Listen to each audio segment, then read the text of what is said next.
Hey everybody, thanks for taking the time to listen to the Real Talk podcast. We hope that these discussions will inform and inspire you to engage in your own Real Talk. Today's episode is brought to you by our official sponsor, Trivan, builders of custom trucks, trailers, and enclosure buildings tailored to your needs. Be sure to check them out at www.trivan.com. A big thanks to them for making these conversations possible. Now, on to the episode.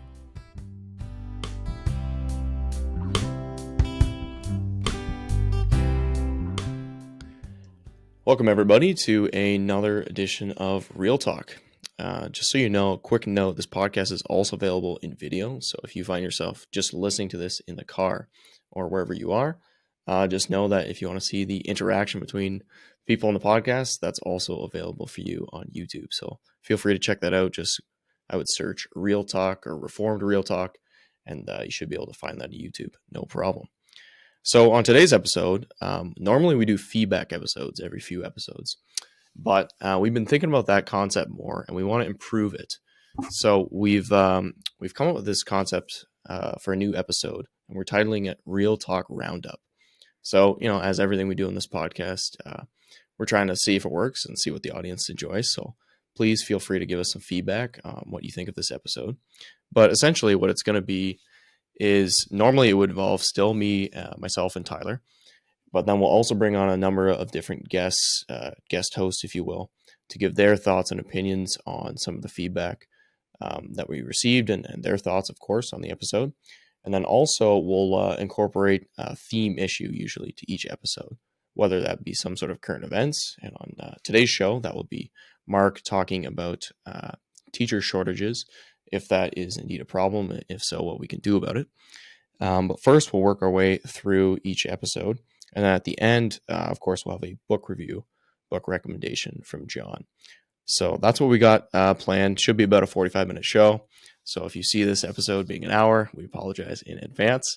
We'll try to be brief and entertaining and informative. So without further ado, we will kick into the first episode chronologically that we covered, and that was with Pastor Bill DeYoung from Blessings, and we talked about youth culture in the church. So I found this episode pretty interesting myself, obviously being a younger member in the church, and it opened up a lot of avenues for discussion, how churches can appeal to youth but also not make that an idol in and of itself, how we can deal with kind of the moral therapeutic deism in our culture, which is more of just a big fancy way of saying people care a lot about themselves and what they think matters in terms of serving themselves, which we know has been around since the beginning of time and is a product of sin. So not necessarily a new problem, but certainly one that the church should engage in, in this time, in this place. So without further ado, I will stop my ramblings, and I'm going to go to Jon first for his thoughts on the episode with Bill DeYoung. Yeah, I appreciated it, and I am maybe going to have to bookmark it for when I have teens. It's still upcoming for me, but this is one that I'd love to watch with the teen for some of the vocabulary that he was putting terms to, like you mentioned, moral therapeutic deism. He had something about screenagers, just that you're impacted by these philosophies that you don't really understand what they are until somebody puts a name to it, and then you can start recognizing it in yourself. You can start recognizing it maybe in your classmates around you. And so I thought it was a really helpful thing for an older guy like me. But I could see this just in the discussions with my own kids. What's going on here? What are these? What lies of the world are we fallen into? And I appreciated some of these terms, expressive individualist, but even talking about things like getting catechized by the internet. Catechized is a term we only use, it seems like academic speak. It's something we do at church, but the idea that we're getting catechized by the world, and you are what you eat. So kids who are getting fed a constant diet of TikTok and the like, to understand what that's turning them into, and to make conscious choices to watch things like this. And I found it interesting as a motivation. I think Bill DeYoung mentioned at one point, you got a pastor comes in, he gets to speak to you twice a week, and then for the rest of the time you have 40 hours a week, full-time job of somebody accessing social media. Okay, how can he compete? Well, one of the ways he can compete, or one of the ways we can compete, is by upping our output. So that is the pastor for a couple hours and maybe some catechism class. Reform Perspective can chip in, Real Talk can chip in, but then, as Bill DeYoung was also pointing out, what's the biggest influence on these young lives? It's parents. So, you come home from work, you're tired, kid says he's fine. Well, you still need to check in. You need to start upping your own input. So I appreciated it front to back. I think I could watch it again. And I got a 12-year-old, so going on 13. So I'm just on the cusp. Maybe I can start watching that right now with her. There you go. Well, thanks, John. Appreciate that. And yeah, I think Mark, you're a father of quite a few children as well. So I think this would be a good one for you to weigh in. What were your thoughts on what Bill had to say? Yeah, my oldest is just being a teenager for a year. She's 14. I found it fascinating. In particular, when he talked about how we are really crushing our youth when we are, as a culture, asking them to define for themselves who they are, their identity. We see it on Disney all the time, asking them to pursue their dreams, and some of what's being pushed ideologically also when it comes to things like gender and gender identity.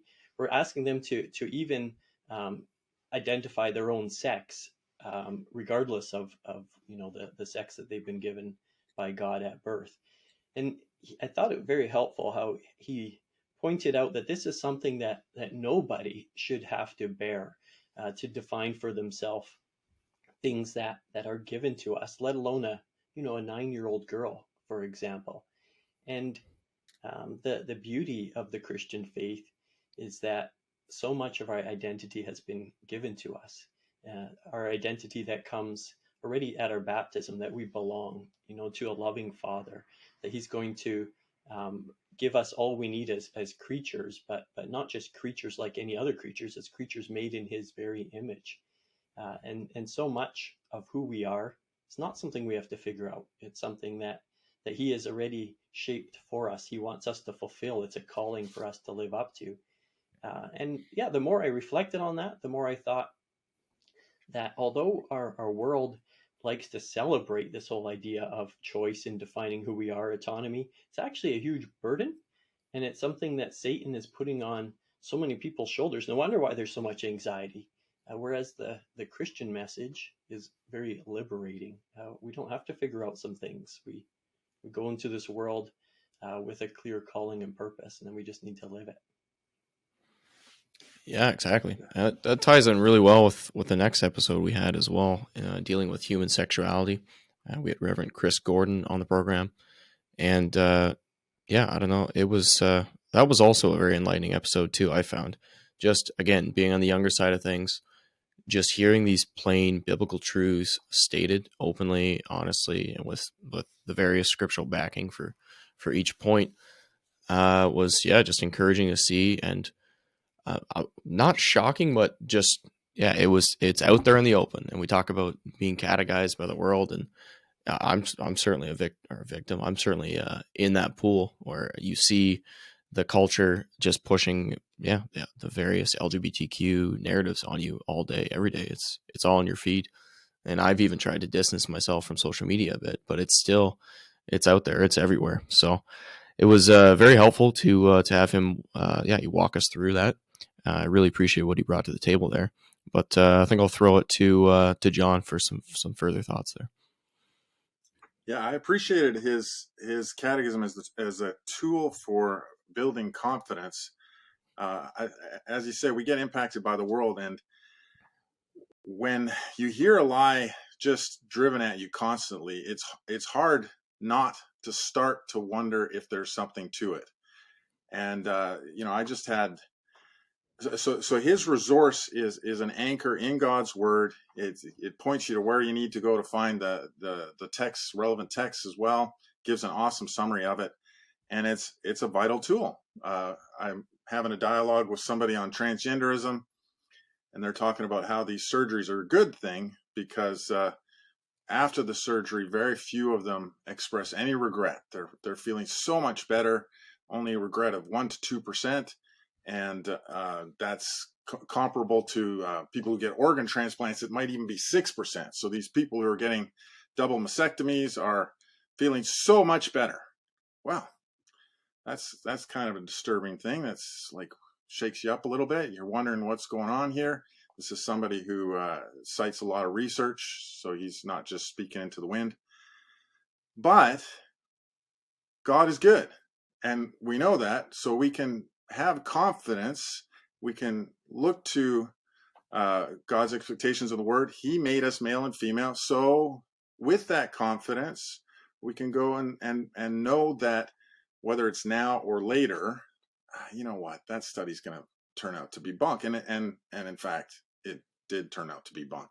It was a short time period. It was excluding studies that disagreed with it, and all that kind of stuff.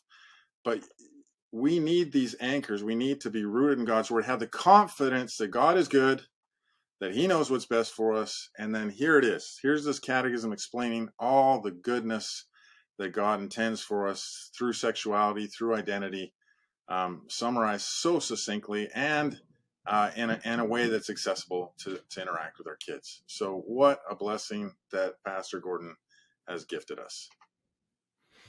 Indeed, yeah, it is quite the foundation, and it's something that we can continue to return to, and we can be very thankful for that. Mark, what were some of your thoughts on what Chris Gordon had to say? I get to teach catechism for our local youth at the church that I'm a member of, and it's made me see with all the more clarity just the importance of bringing the firm convictions that we've had for years written down in catechisms like the Heidelberg Catechism, but then applying these truths to the issues that are really alive today. So all I'll add to what Jon had to say there is very grateful that Reformed Perspective was also able to print the actual catechism in the hard copy of the magazine. So if anyone's just hearing this on the podcast and wants to know what does this catechism look like, you can find the full version of that magazine on the Reformed Perspective website. Highly encourage that. Yeah, go to reformperspective.ca/magazine, and it's the June, July, August issue. Wonderful. And if you're interested in listening to the actual podcast we did, we will also link that in the show notes below. Or if you're listening to this on any sort of podcast service, you can find it in the same Real Talk feed. All right. So that was the first two episodes. And then the final one, and this was, I think, one of the most interesting ones we did in a long time, is this episode we did on Canadian Reformed and URC, United Reformed Church relations. So we had on Reverend Steve Sweats, who was a URC minister, originally from the States. And then we had on Reverend Dick Wynia, who grew up CRC, studied in the CanRF churches, was a URC minister, and then now is a CanRC minister. So he brought a wealth of experience and knowledge to the podcast as well, as did Reverend Sweats, who's on the committee, ecumenical committee, I believe it's called, at the for the URC churches. And they brought to us, a lot of experience and insight as to what the relationship is between the two churches. We walked through the history and all the various discussions that went on, the merger talks, and then how they kind of died off. And we also, most interestingly, I think at least, touched on how the future will go. And that's, I think, what will also be part of our discussion today, too, as to where do we see this relationship heading forward. So I'll go to Jon first again on this one. Jon, what were some of your thoughts on this episode? Did you enjoy it? What were the most interesting parts? And then also, what are your thoughts in terms of the future between the relationship between these two federations? Yeah, I kind of grew up with this. Good portion of my family is in Christian Reform circles. This whole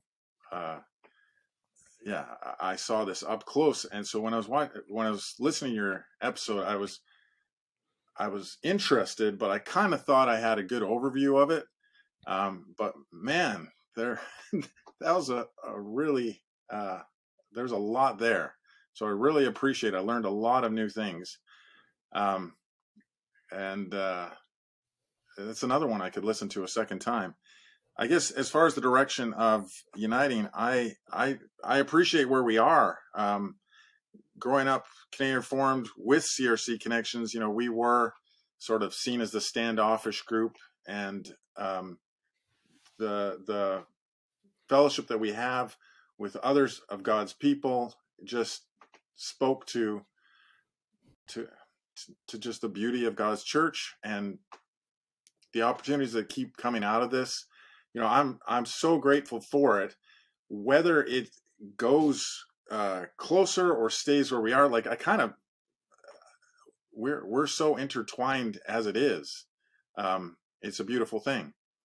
So I don't know where it's going to go, but I'm so grateful for where it is now. I think that was one of the takeaways for me too, is that, yeah, if we look at, I was at least coming into this episode, was a little focused on, okay, like what can we actually do to unite? But if you step back and look at it, maybe the benefits aren't even there for uniting, since we are so, yeah, as you say, intertwined on the ground. Mark, did you see that too? And what do you make of the suggestion that perhaps the URC could swallow up, I guess, the CanRC, given their broader constitution? Do you see that as a viable path forward? I'm guessing that the history of each denomination plays a big role in why the Canadian Reformed churches, as they acknowledge, both pastors acknowledge, the Canadian Reformed churches have shown a whole lot more appetite for a full merger, like a full-on unity. And it probably also explains why, from the perspective of many in the United Reformed churches, especially south of the border, they feel like we already have unity for the most part. Like to actually formally be one federation, sure, that's meaningful, that does count for something. But when you're already having ministers on each other's pulpits, going to the same schools, if the day-to-day living is not all that different than any other church from your own federation, then in a sense that unity is already being achieved. But I think for many growing up in the Canadian Reformed churches, there is a history that we can't ignore, where there's a real focus on what is the true church, and then how is that true church manifested locally. So you start looking around at the other churches, and it becomes a question right away: are they true church? Yes or no? And if the answer is yes, then it's got to be there's just one of them. One true church in each geographic area. You ought to be united. But I think over time, and also in the North American context, it really is quite different. So what the United Reformed churches have experienced, especially in the United States, is there's a wide range of very faithful churches in the Reformed community, in the Presbyterian tradition, and to expect to get to the place where you're completely united, where you even are working from the same church order, is a bar that's maybe unrealistic or too high to even devote too much time towards. So that's one of the thoughts that came to me as I listened to them, just slightly different expectations. And yeah, in terms of a way forward, I appreciated how they spoke about the need to just make unity something that's real on the ground. So I think there's two different levels going on. On the one level, we have the official communication correspondence that's happening between denominations, and it's taking many years, and it's going through synods, and that's important. But the real level is on the ground. How are the churches treating each other when there's various faithful Reformed churches in one community, and how are the individuals within those churches treating each other? For myself, I live in a community where there's indeed two United Reformed churches, two Canadian Reformed churches, fairly close proximity. And it was for years already that the Reformed Christian school welcomed both denominations in fully as members. And then just to make that more real, although it was called a Canadian Reformed school, my children, for their memory work, for singing songs, they have to sing Trinity hymnal psalms alongside Book of Praise songs. So it really is that we're learning both books concurrently. And that's gone a long ways just to, you can talk about unity, but if you don't really open up each other's songbooks, it becomes a bigger step when you're talking as denominations. I've got various thoughts about a way forward, but I don't want to take over this conversation, so I pass it on back over to you. No, that's fine. That's some good thoughts there. I'm wondering, John. He mentioned he being Reverend Sweats that in the past, I don't know how far in the past, but there had been tension in towns and places where there was a URC church and a CanRC church, and he mentioned Linden as one of these places. Can you give some firsthand perspective on that? Was that the case, and has that kind of subsided over the years? Yeah, so that was news to me. I've been here something close to 50, well, more than 15 years. And things are very harmonious here. We don't have a huge United Reformed presence in the Canadian Reformed School here because we also have a very large Reformed high school with Christian Reformed roots that most URC send their kids to. It's enormous. Like, I don't know, it could be 1,000 kids, but they have every program imaginable. They have all the best sports programs. So it's a very attractive thing there. But as far as on the ground, we're marrying each other's kids. We're going to each other's events. We're all related. So yeah, it's pretty harmonious from my perspective. Mm-hmm. Yeah, things are similar here for sure in Southern Ontario. Like growing up in Niagara, I have friends from that church in the URC churches. I am URC now, so it didn't really give it much of a second thought. It's pretty much, it's almost the same. So yeah, it's definitely on the ground. We're quite united. At least it seems to be in most of Canada for sure. But Mark, you had some thoughts on how to proceed, how to go forward between the two federations. Just from hearing out Pastor Sweats and Pastor Wynia, and for the record, I thought they did such a good job laying out the entire issue in a span of an hour and a half. So if like John said, if people feel they understand the issue quite well but haven't heard the episode, I think they're going to still get a lot out of it. Highly recommend it. But we heard some suggestions come right out of your interview there, and I want to interact with them briefly. So I think option one wasn't said outright, but option one in a sense is that the Canadian Reformed churches, I think, need to manage expectations, like our own expectations. So in a sense, it's chill, ease off the gas pedal and accept the fact that it could take decades for this kind of relationship of trust and love to keep developing and also moves further south into the United States. And then unity might just be a very easy, flick of the switch at a future date where just don't make it too complicated. Don't push it. Give it time. I think that's option one. Option two, I think it was floated by one of the pastors. He said, what if there was the United Reformed Churches in Canada joined the Canadian Reformed Churches, and then they didn't say it, but I think logically the few churches in the United States that are affiliated with the Canadian Reformed Churches called American Reformed, that they join the United Reformed Churches. So essentially the border becomes the split there. That wasn't talked about extensively, I think for good reason. In a sense, even if that happened, inevitably, with the desire to have real unity, it would just lead to the question of those two denominations then, when are they going to join? Why don't they join?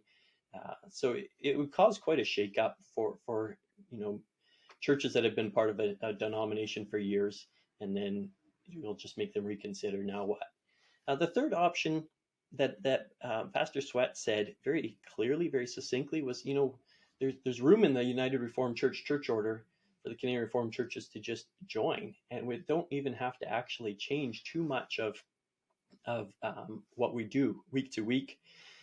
So for the average member of the Canadian Reformed churches, it probably wouldn't feel that different. You can keep your own songbook. You can do a lot of the same things the same way. And I thought that was fascinating to hear, because there's something about a podcast that it achieves that written articles don't always achieve. And with a podcast, sometimes you can just be a little bit more frank. You could be a little bit more open, go a little bit deeper. And I think it takes a bit of courage to point something like that out. Like, hey, if you Canadian Reformed folks are so serious about wanting unity to happen, full unity, there's a way forward. You can join the United Reformed denomination. And then it becomes a question to the Canadian Reformed churches, like, why not?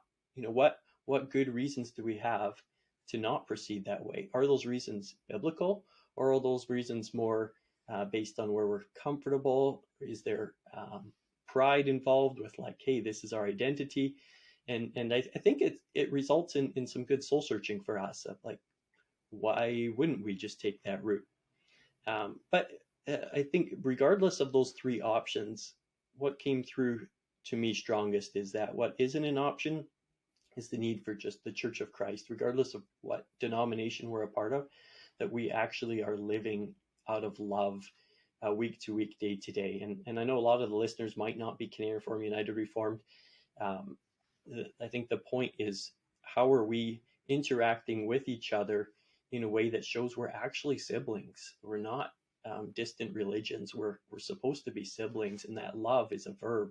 It's something we express, also with vulnerability, being willing to change if we need to change out of love. So yeah, I thought that came through well, and overall it was an very encouraging episode. Yeah, Go ahead, John. Jump in. Yeah, one thing that struck me was that some of the issues that were raised were basically problems that the URC might have with the CanRC, and there are these wrinkles, these historical wrinkles. So one of the things was the idea of the covenant and our Skilder's understanding versus Kuiper's, and how ours might align with federal vision, or this, that, or the other thing. I'll just say that there are concerns the other way, because we've had discussions about 6-day creation. They have had discussions about the framework hypothesis. There are things that we should want clarification on as well. So in this case, it was sort of the one way. Well, there's a few questions that we could be asking back as well. Mm-hmm. Oh, that's a good point to raise. But I guess it brings to mind for me what Reverend Winey had said, where if we can, are those differences we can live with, and is that something that could be part of all one federation? Yeah, something to think about, something to grapple with, and hopefully that's a bit of the takeaway from this episode, is to take a good look at ourselves, both federations, and for that matter, any of the other closely associated Reformed federations, and to see what we could do to work towards some unity, because I think that should be not just a goal for some people. I mean, he also mentioned the ecumenical imperative that the Canadian Reformed typically brought up, with this need to unify the church. Yeah, I think that should be on the top of mind for many Reformed people. And it doesn't have to detract from other efforts, from missions and other important work, but it should be something that we definitely put a bit of effort into, at least. But well, that's just my 2 cents. Thanks for weighing in, both of you guys. I think if we're ready, we can move on to further topics. You just get a nod. Yep. Okay. So next up, we have a bit of a theme topic for this episode. So we're trying to pick a current event or a current issue to discuss on the tail end of these shows. And on today's show, we're going to have Mark talking about the issue of teacher shortages in our schools. Now, Mark, I don't know if this is, I know you've been researching this for the magazine and you're hoping to make a bit of a theme issue. So what have you found in your research? Is this a problem among men or women? Is this a problem in high schools or elementary schools? Where is this problem? Where does it lie exactly? I first came across the issue more anecdotally. Like, obviously, I'm a part of a school society, and I noticed our own school society struggling with just getting enough teachers. And then I served on an education committee and had to be responsible firsthand for actually hiring teachers for that school society, and just saw, what a challenge that was.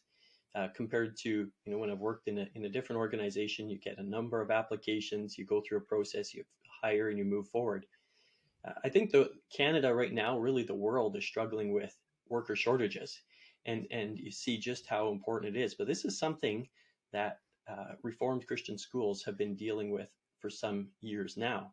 The problem is that most of these schools are actually independent schools, and that means they're trying to deal with these big problems also independently. They're having to do it on their own. So the question that came to my mind is just, is there an opportunity where we can work together, like right across the entire country, with a common strategy? Is there ways in which we can learn from what others have done, where they've seen success? And what I'm really excited about with where Reform Perspective magazine is at right now is it's taken a big step forward by now going to over 10,000 homes across the country, and that includes free copies being sent to every NAPARC affiliated church in Canada. So that's a host of Reformed denominations that are all getting this print magazine. And one of the goals we've had with the print magazine is to include journalism. So don't just write about issues with an opinion. There's no shortage of thoughts and opinions out there in this world right now. Let's go on the ground. Let's do some digging, and let's advance issues where we think we can actually make progress as a community. So teacher shortage is one of these issues where we thought, look, all across the country we're dealing with this. What's really going on? So I started by reaching out to the principal of Credo Christian High School. His name was given to me. It's Jon Dykstra, as someone who's taking a bit of a lead on this. And then Jon Dykstra, he chatted with me, and he put me in touch with another fellow named Jon Dykstra. Jon Dykstra is the coordinator for the League of the Canadian Reformed Schools, which is, as the name suggests, mostly the Canadian Reformed schools in Ontario. There's some other schools from other denominations included. And I was fascinated to see that they, as a coalition of schools, have already formed a bit of a loose organization called Teach With Us Canada. It's spearheaded by those two gentlemen in particular, the leadership of it. But they saw, look, let's start off with getting some real data, some real stats to see how much of an issue this is. So they've been surveying schools across the country for a few years now. They've been surveying the teachers, but also the school societies and even some of the students. And they shared some of their data with me. And sure enough, it makes what was anecdotal knowledge, it makes it very factual. What they found is, first of all, there's more students in some of these schools. So with more students, you just need more teachers. That's one of the issues. The other factor is the attrition rate. So attrition rate is the rate at which people are leaving the profession. I don't mean just going to a different Reformed Christian school, but actually like checking out and saying, I've had it with being a teacher, or I'm not able to be a teacher anymore. And what they found was the attrition rate on these schools was about 10%. And 10% is higher than in the public school system. It's higher than generally just other professions out there. But it's still not massive. There's a good part of that 10%, probably about 6 of that 10 comes from things you would expect, like retirement or health issues. So you've only got about 5% where it's actually workable, where it's people who are leaving and there's something behind it. Maybe you can do something about it. Now, the bigger issue clearly is not people leaving, it's where are the new teachers coming from? So how come we aren't getting more people going into the teaching profession? And one stat they gave that I thought was particularly telling was that when a job posting is put out there, they ask the schools, how many applications are you getting in response to that job posting? In 2020, they were getting just 1.2 applications from qualified people per position. In 2021, it already dropped to 0.7 applications. And if you think about it, generally, if for example, you're someone who's just finished your Bachelor of Education degree, you're ready to go out into the workforce, you're probably not going to give your application to just one school, right? You're probably going to pick the ones that you're most interested in, maybe 3 or 4, and you'll send it to all of them. Maybe you'll even send it to 10 schools. So the fact that the average school is just getting 0.7 applications per open position is very telling. I went beyond the League of Canadian Reformed Schools, and I went to Heritage Christian School, which is a large United Reformed school. I went to a Free Reformed School, Rehoboth, Netherlands Reformed School out in BC, and they're all reporting the exact same issue. Some of them saying they haven't received an application in a couple of years. So clearly, it's not just anecdotal; it's a serious issue across the country. All right. Well, that's certainly a problem to be aware of, and yeah, I'm looking forward to seeing more coverage on that in the magazine.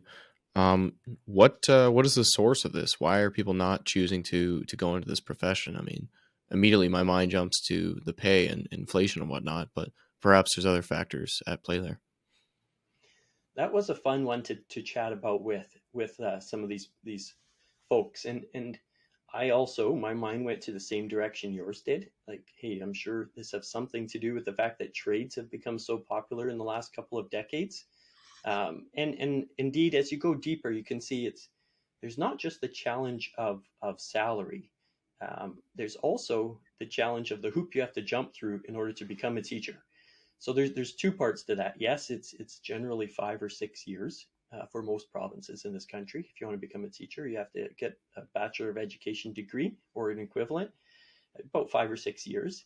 But what's happened too is for anyone who's gone to a secular university in the last 20 plus years, but especially this last, I'd say, decade or so, is that the schools have become so politically correct, so agenda driven, woke, really, and some of these faculties that you have to go through to get a degree in a particular specialization, whatever it is, English or history or even something like the maths and sciences, is just filled with so much garbage, really. So it's one thing for a student to have to put the money forward to study for 6 years. Sometimes they have to leave their home and study. But now they're actually having not even that great of an education.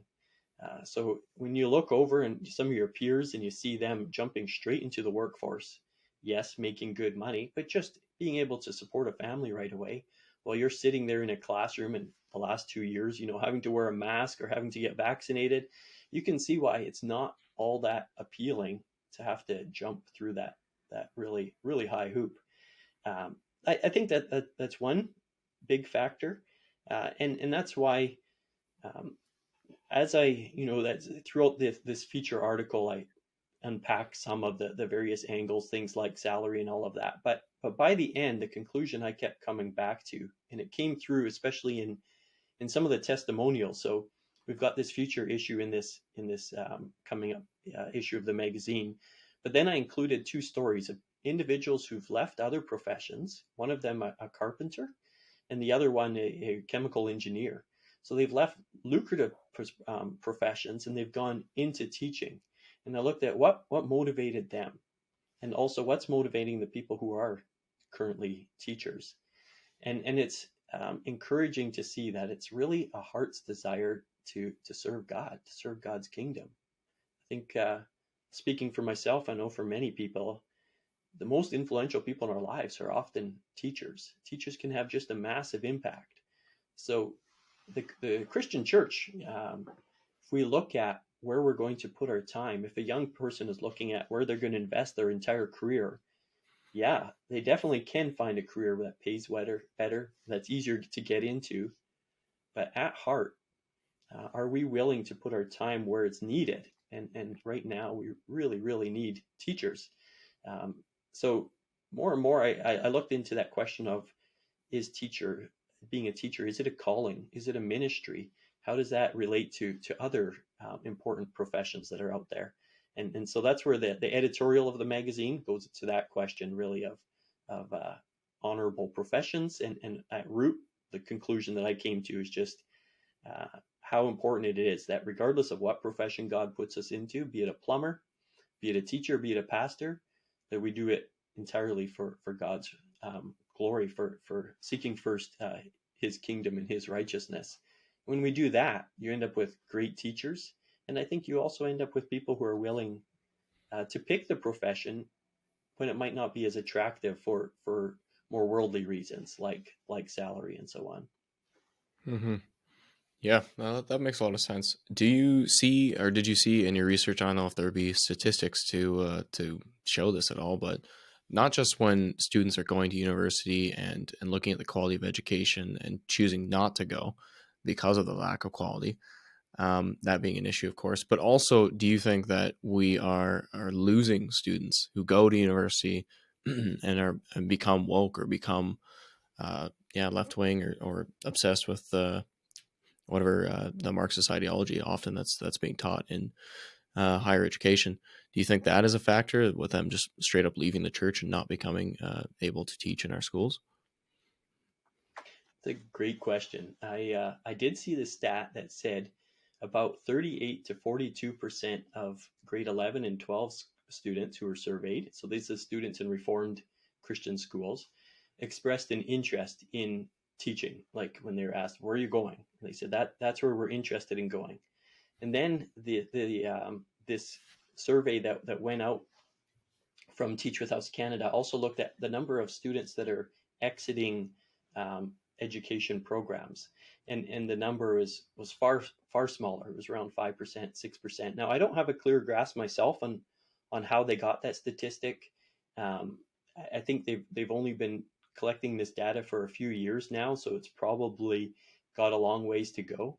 But clearly there's a disconnect between those who are expressing an interest in the profession and those who are coming out the other side. And I'd say the number of applications per position shows that even more so, like the fact that there's so few people applying.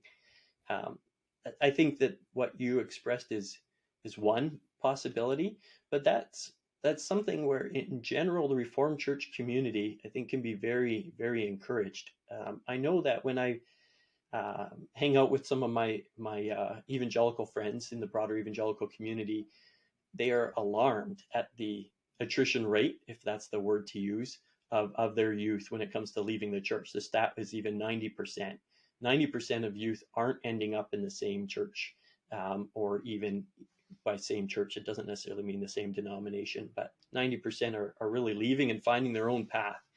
Whereas I think for the most part in the Orthodox Reformed Christian community, so generally the churches associated with NAPARC in Canada and the United States, I would guess it's probably flipped around. It's probably 90% that are staying within the Reformed Church community. Even if they're leaving one denomination, they'd be going to another faithful denomination. And I think that's a lot of reason for encouragement. Though what you say is something that we need to be on the watch out for. Definitely, that a lot of youth are getting lost in the secular context. And that's also why I appreciated one of the strategies that came from Teach With Us Canada. They came up with 5 strategies for how to address this issue. And one of the strategies involved a mentoring role. So figuring out who's pursuing the profession, who's in the queue, so to speak, pursuing post-secondary studies, and establishing contact with them and keeping contact with them. And I think that's brilliant. It could go a long ways to what you speak of, but also just to make sure that they end up actually coming through and teaching in the school communities that actually need them. Mm-hmm. Okay. A related question, I suppose, to that, and this is somewhat a branch off from this, but do you know if there are stats on the attrition rate of young people in churches? Because I can remember having a conversation with someone a few months back, and he mentioned that we don't actually have a tremendous amount of growth in our Canadian Reformed churches, because I had made a similar comment to him saying, well, we do a really good job of retaining our young people. But he raised the point that if you actually look at it, like, for example, here in Southern Ontario, if you look at the graduating classes of Guido, we probably lose at least 20%, I would say. That's just kind of off the top of my head, trying to think of people who are in and around my age. And that's probably a conservative estimate. It could be up to 30, maybe 40. Like, we definitely replace anybody who dies and whatnot in the Federation. We're definitely on a good level that way, but we certainly don't. I don't know if we could say we keep 90%. That might be a bit high. Did you come across any stats in that regard when in your research? No.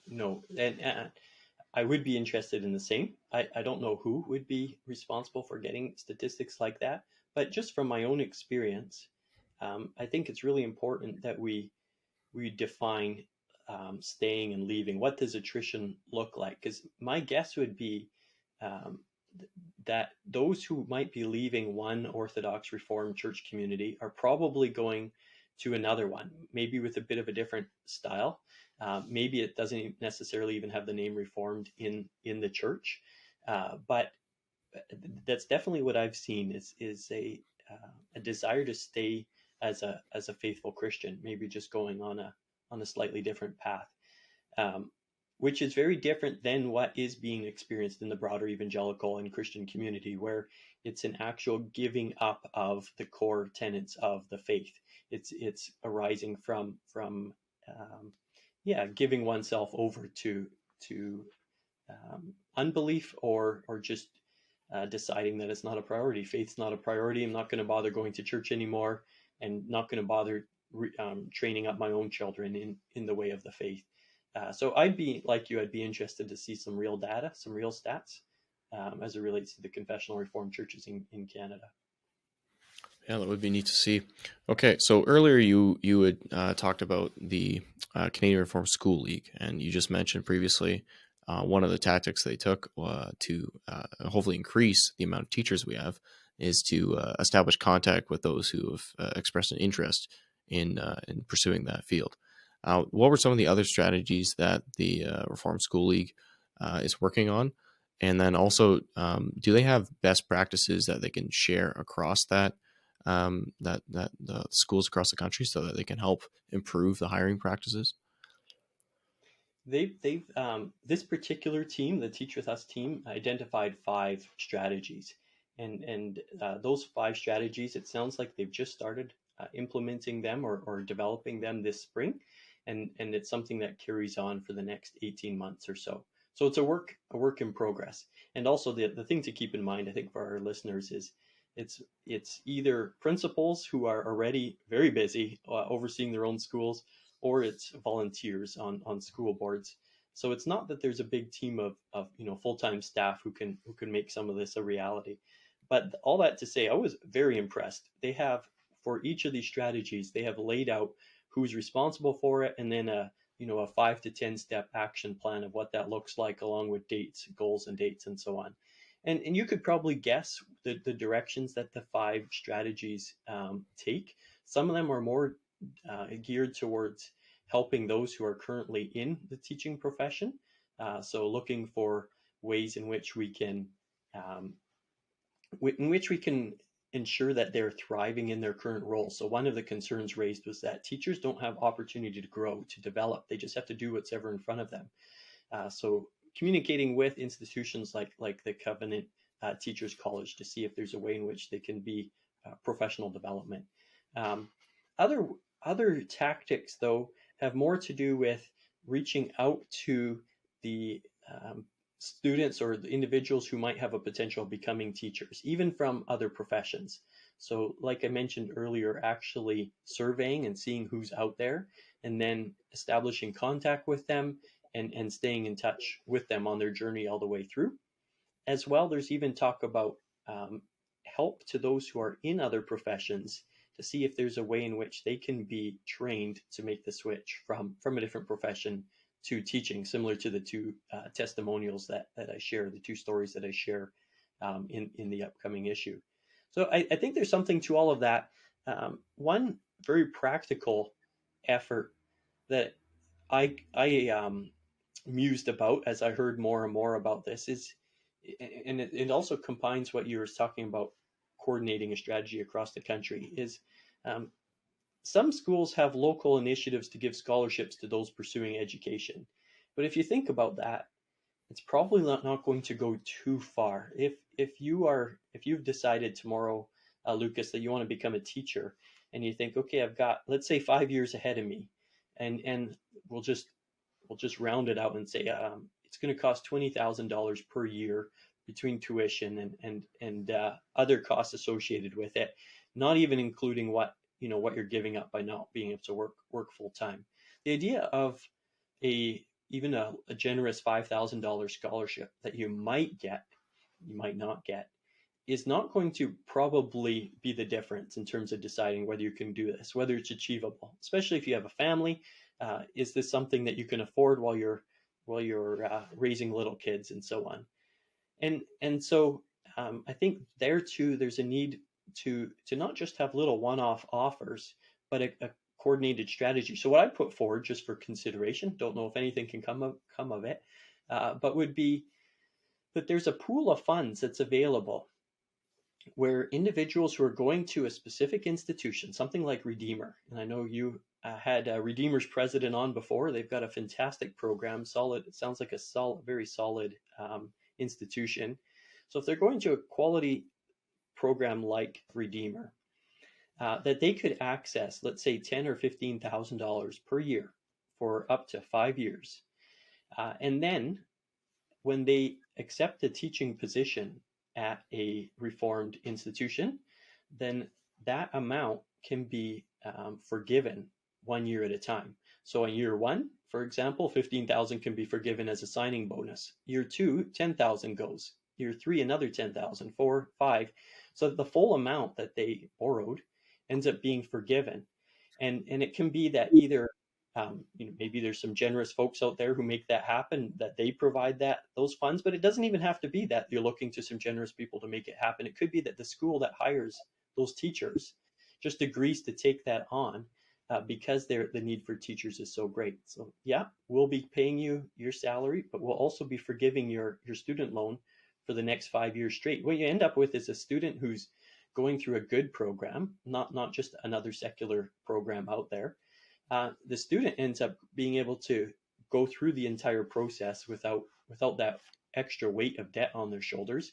And I know, speaking for myself, that would have gone a really long ways to making the pathway clear, achievable, doable for either an older student or a younger student. That's just for consideration. Oh, that sounds like an excellent idea. I'd be interested to see if, either if some well-to-do folks wanted to take that up as a project, or if we could make that happen between the various schools. I think that's a very interesting suggestion. So feel free to weigh in on that, audience, listeners and viewers. If you like that idea, feel free to talk to Mark to write into the show and to see if we can get that going. That's very cool. All right, so that's kind of I think that'll be it for the teacher shortages issue. So thanks, Mark, for giving us all of your insight on that topic. We'll go back to Jon, who's been patiently waiting. He's just champing at the bit, actually, to give us his book review. So what do you have for us, Jon, and what do you think of this book? Yeah, I went with a bit of a different direction. We devour books in our household here. I'm always trying to find enough materials for my girls to work their way through. So I thought I would just hit with 10 titles, basically, for fantasy fiction. Not really give the review, mostly just hit with the title. But in keeping with, we got the top two, The Hobbit, Lord of the Rings, and then C.S. Lewis Narnia. So once you're done that, what else is there? And I'm gonna give my top 10 in reverse order. So at number 10, John White's The Swordbearer. It's a 5-book series. It is written by him after his kids requested more Narnia. So instead of going through a wardrobe, they end up going to another world via a TV, a bunch of TVs. So a little bit updated, not quite at Lewis's level. That's why it's 10. But, it's fun. It's fun. Sigmund Brouwer, Wings of Dawn. The premise is Thomas knows a whole bunch of technology that seems like magic at the time, but he knows about gunpowder from China back in England when they don't know about it. He knows about kites from here and this, that, the other thing. So this boy is setting out to win back his family castle using all sorts of technological means that really do exist at the time that he's doing it, just not where he is. Very fun story by Sigmund Brouwer. Stephen Lawhead, The Warlords of Nin, is a Christian author. This is the first book in a trilogy. His early stuff is sort of typical but awesome, sword and kingdom winning materials. He gets a bit curious in his older years. So if you're looking for Stephen Lawhead, look for his early stuff. This is an awesome book.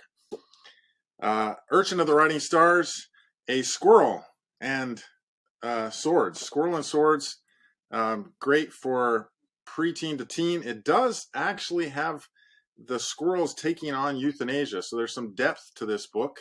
You wouldn't necessarily expect in a squirrel book, but there's something to it. Rise and Fall of Mount Majestic. This has poison tongue jumping turtles, a castle on top of a mountain that falls and rises once each day.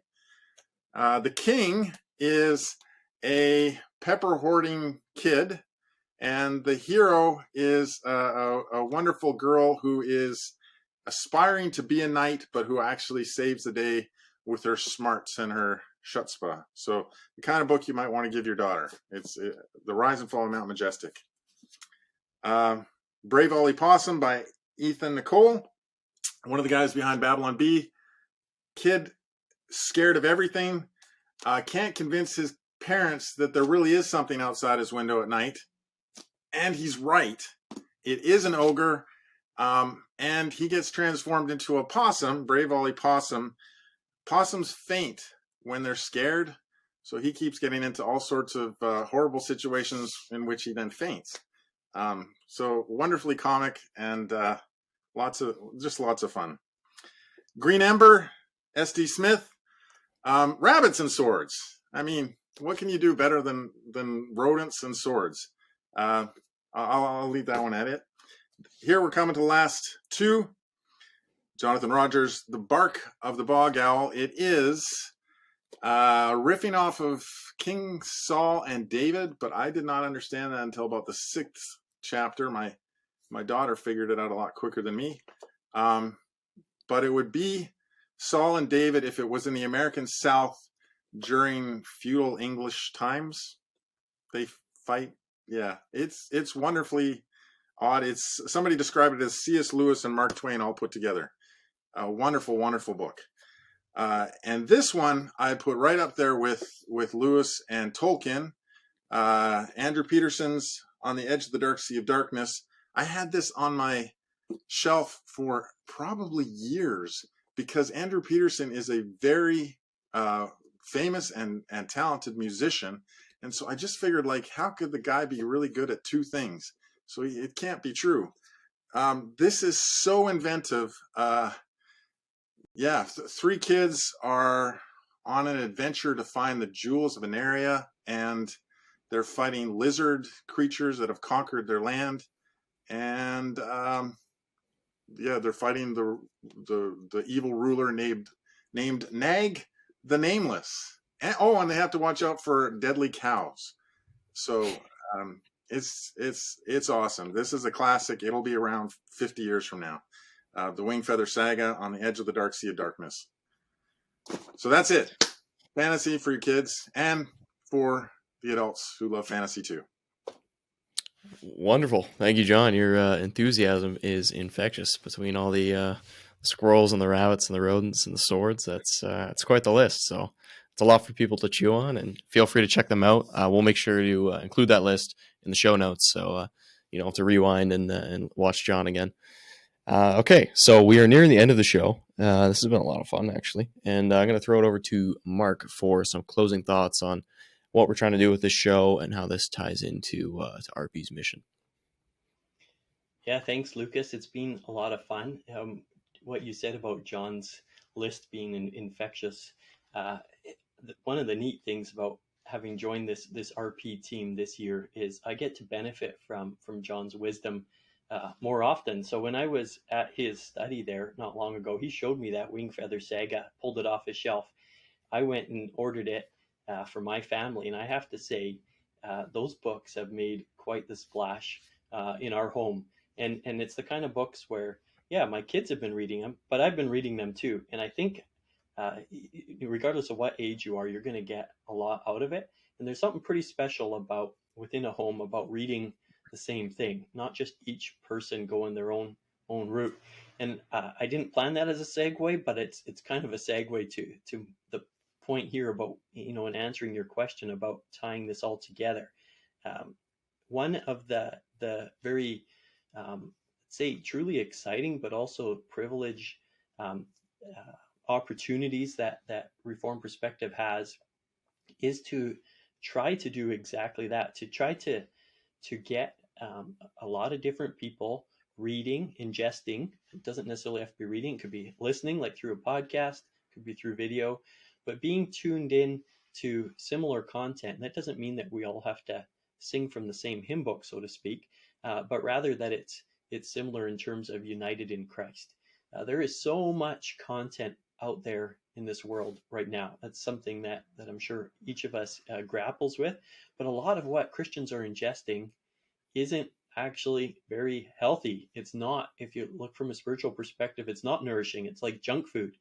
And it's no surprise then, like what we started off with Bill DeYoung's episode, youth culture. It's no surprise that youth are struggling spiritually. And it's not just the youth. Really, a lot of the same things could be said about adults, even seniors who are ingesting hours and hours of YouTube, and it has an impact on their minds, on their faith.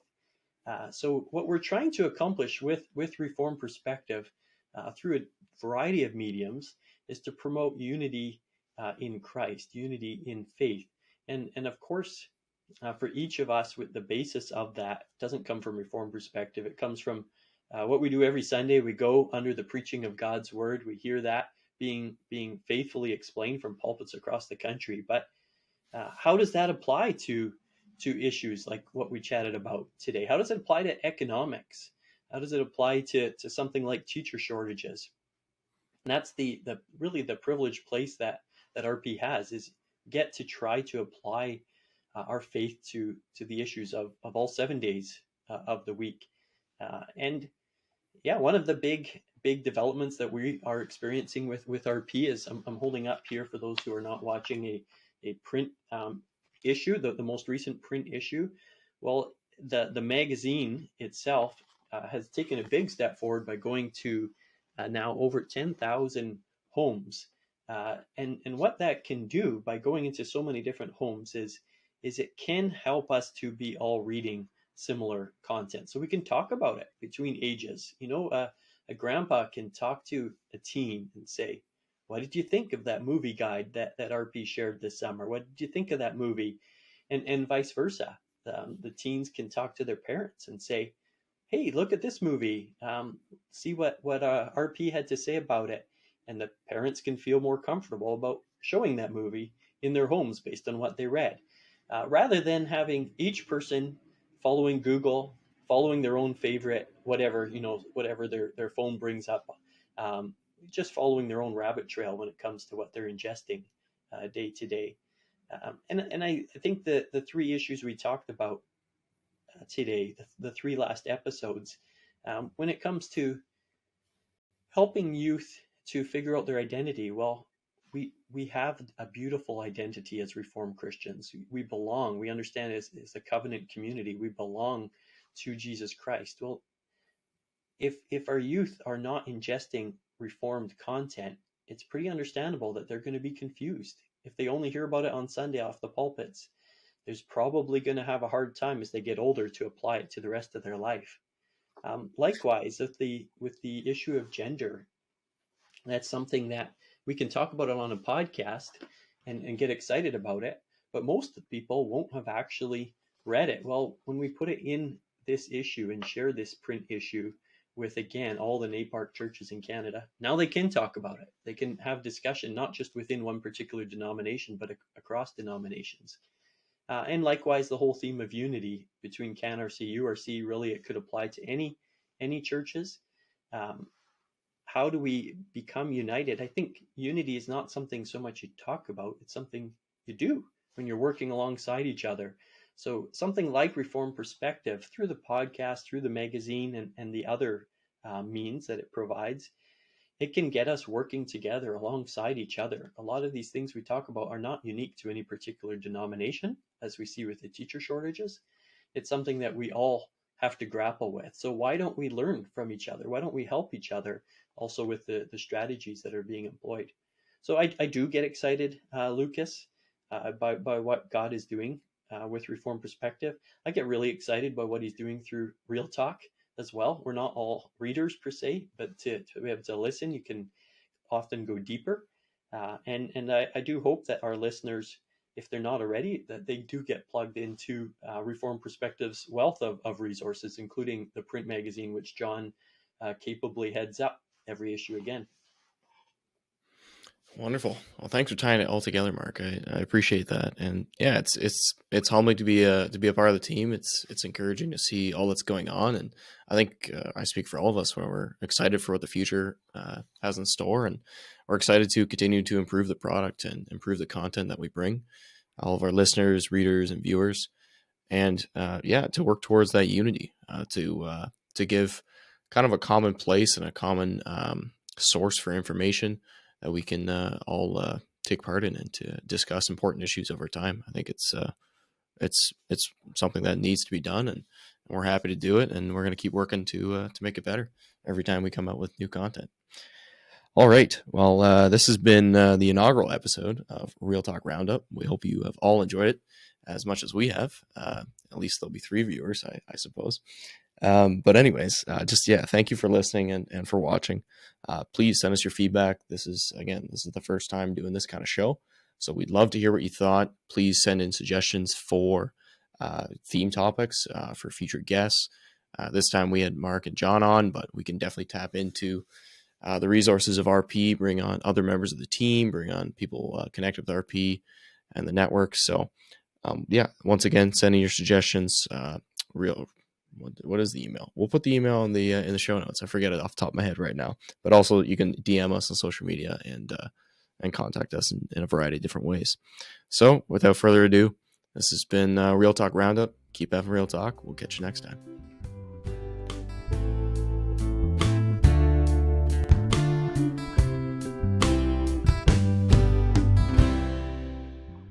Thanks for tuning in to this episode of Real Talk. We really appreciate you taking the time to listen or watch the show. If you want to send us your feedback, and we'd love to hear it, please email us at reformedrealtalk@gmail.com. If you want to find us online or social media, we got a lot of great content there. Just search Reformed Real Talk and we should come right up. This show is created and produced by myself, Lucas Holtfluer, and Tyler Vanderwood, and our wonderful podcast manager who does all the editing is Mariah Tamiga. So we're really thankful for her contribution to the show as well. That's all for now, folks. Thanks for watching or listening, and we'll catch you next time. Bye-bye.